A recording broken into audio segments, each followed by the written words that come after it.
ফের খুনের ঘটনা ঘটল মালদায়। এবারে মালদার রতুয়া থানার বাংলা বিহার সংযোগকারী এলাকায় বিহারের এক যুবককে নৃশংসভাবে খুন করল দুষ্কৃতীরা। ঘটনাস্থল থেকে নিহত যুবকের ক্ষতবিক্ষত মৃতদেহ উদ্ধার করল রতুয়া থানার পুলিশ। শুক্রবার সাত সকালে এই ঘটনাকে ঘিরে জোর চাঞ্চল্য ছড়ালো মালদার রতুয়া ১ নম্বর ব্লকের মহানন্দাটোলা অঞ্চলের নাকাট্টি ব্রিজ সংলগ্ন এলাকায়। জানা গেছে নিহত যুবকের নাম আকবর আলী, বয়স ৩৫ বছর, বাড়ি বিহারের আমদাবাদ থানার বাবলাবোনা গ্রামে। পরিবার সূত্রে খবর, বৃহস্পতিবার সন্ধ্যা নাগাদ আকবর রতুয়ার বিলাইমারি গ্রামে এক আত্মীয়ের বাড়িতে নিমন্ত্রণ রক্ষা করতে গিয়েছিলেন। এরপর রাত ৮টা নাগাদ আকবরের মোবাইলে তার পরিবারের লোকজনেরা ফোন করেন, কিন্তু তার মোবাইল সুইচ অফ বলে। তাই পরিবারের লোকজনেরা আকবরের খোঁজ করতে বিলাইমারি গ্রামে যান, কিন্তু আত্মীয়ের মুখ থেকে জানতে পারেন আকবর রাত ৮টা নাগাদ তাদের বাড়ি থেকে বেরিয়ে গেছেন। তাই পরিবারের লোকজনেরা তার খোঁজ শুরু করেন। অবশেষে রাত ৯:৩০ নাগাদ মহানন্দাটোলা নাকাট্টি ব্রিজ থেকে প্রায় ১০০ মিটার দূরে বাংলা বিহার সংযোগকারী রাস্তার একটি কালভার্টের ধারে আকবরের ক্ষতবিক্ষত মৃতদেহ পড়ে থাকতে দেখেন পরিবারের লোকজনেরা। তারা লক্ষ্য করেন পাথর দিয়ে তার মাথা থেঁতলানো হয়েছে। তার মোটর বাইক ও মোবাইল পড়ে রয়েছে কিছুটা দূরেই। ২ ঘন্টা থাকলো আমাদের বাড়িতে, ৬টা থেকে ৮টা পর্যন্ত। খাওয়া দাওয়া করি আমাদের বাড়ি থেকে ২-১জনের ফোন এলো, কেটে টেটে আমাদের খেয়ে দিয়ে বাড়ি চলে এলো। তারপরে এই তো শুনছি রাতে ১১টাতে যে আকবরকে মেরে ফেলে দিয়েছে। এদিকে এই খবর পেয়ে রাতেই রতুয়া থানার পুলিশ গিয়ে দেহটি উদ্ধার করে ময়না তদন্তে পাঠায়। ঘটনায় নিহত যুবকের পরিবারের পক্ষ থেকে মোট ৫ জনের নামে লিখিত অভিযোগ দায়ের করা হয় রতুয়া থানায়।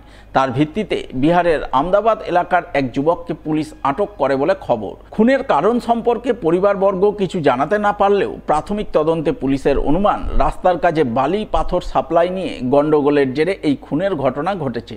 কারণ নিহত যুবক পেশায় ছিলেন বালি পাথর সাপ্লাইকারী।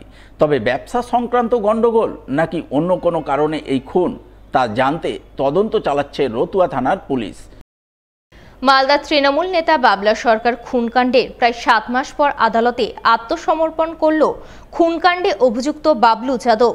শুক্রবার বেলা ১১টা নাগাদ বাবলু যাদব মালদা জেলা আদালতে এসে আত্মসমর্পণ করে বলে খবর।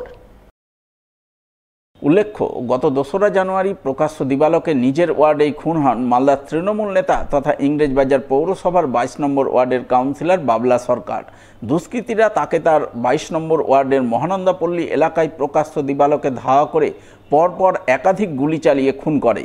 এই খুনকাণ্ডে মূল অভিযুক্ত হিসাবে তৎকালীন তৃণমূল নেতা নরেন্দ্রনাথ তিওয়ারি সহ বেশ কয়েকজনের নাম উঠে আসে। পুলিশ ঘটনায় জড়িত সমস্ত অভিযুক্তদের গ্রেপ্তার করতে পারলেও ঘটনার পর থেকে বিহারে গা ঢাকা দিয়েছিল বাবলা সরকার খুনকাণ্ডে অভিযুক্ত বাবলু যাদব।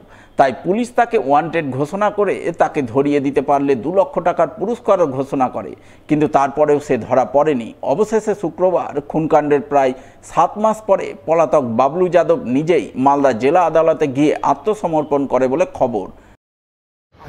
আজকে সে আত্মসমর্পণ করলো, কোর্টে নিয়ে এসে কোর্টে এসে সে আত্মসমর্পণ করেছে।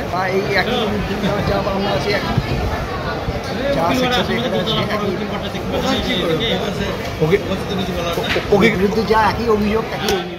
এই প্রসঙ্গে নিহত তৃণমূল নেতা বাবলা সরকারের স্ত্রী তথা জেলা তৃণমূলের চেয়ারম্যান চৈতালি ঘোষ সরকারকে ধরা হলে তিনি বলেন, পুলিশের কাজ করছে, আইনের উপর তার ভরসা আছে।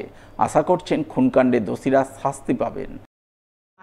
আইনের পথে চলছে, আমার আইনে বিশ্বাস আছে এবং পুলিশ প্রশাসন আশা করি তার কাজ করছে। যেটা ঘটেছে সেই ঘটনার সাথে যে যুক্ত তারা শাস্তি পাক এবং তার জন্য যা যা করণীয় সেটা আমার মনে হয় প্রশাসন এবং আইন করবে।